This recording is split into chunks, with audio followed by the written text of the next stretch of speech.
Friends, మీకు ఈ video నచ్చితే లైక్ చేయండి, సబ్స్క్రైబ్ చేయండి అని తన రూమ్లో కూర్చొని బాధపడుతూ ఉంటుంది. ఇంతలో అక్షయ్ అక్కడికి వచ్చి ఎందుకు ఇలా ఏడుస్తున్నావు, ఎంత బాధపడుతున్నావు అని చెప్పేసి అడుగుతాడు. ఆ మాటలు వినగానే అక్కడున్న అవని, అత్తయ్య నాతో ఎప్పటిలాగా ఉండటం లేదు, ఈ మధ్య చాలా మారిపోయారు, ఎందుకో నాకు తెలియటం లేదు అని చెప్పేసి అంటూ ఉంటుంది.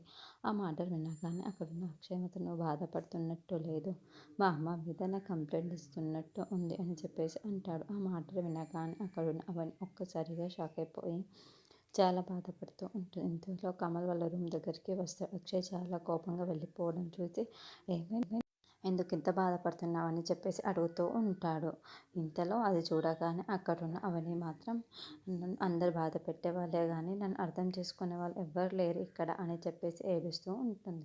ఆ మాటలు వినగానే అక్కడున్న కమల్ మాత్రం ఒక్కసారిగా షాక్ అయిపోయి ఏంటి వదిన, నేను ఎవరిక్కడ బాధ పెట్టి అంత ధైర్యం ఎవరికి ఉంది వీళ్ళకి, ఇప్పుడు నేను చూస్తాను ఉండు నేను బాధ పెట్టింది ఎవరు అని చెప్పేసి అంటాడు. ఆ మాటలు వినగానే అక్కడున్న అవని మాత్రం నువ్వేమి అనకు అని చెప్పేసి అంటూ ఉంటుంది. లేదు వదిన, వాళ్ళ పని నేను పడతాను అని చెప్పేసి అంటూ ఇంట్లో ఉన్న వాళ్ళందరినీ పిలిపిస్తూ ఉంటాడు. ఆ మాటలు వినగానే అక్కడున్న వాళ్ళందరూ అయితే హాల్లోకి వస్తూ ఉంటారు.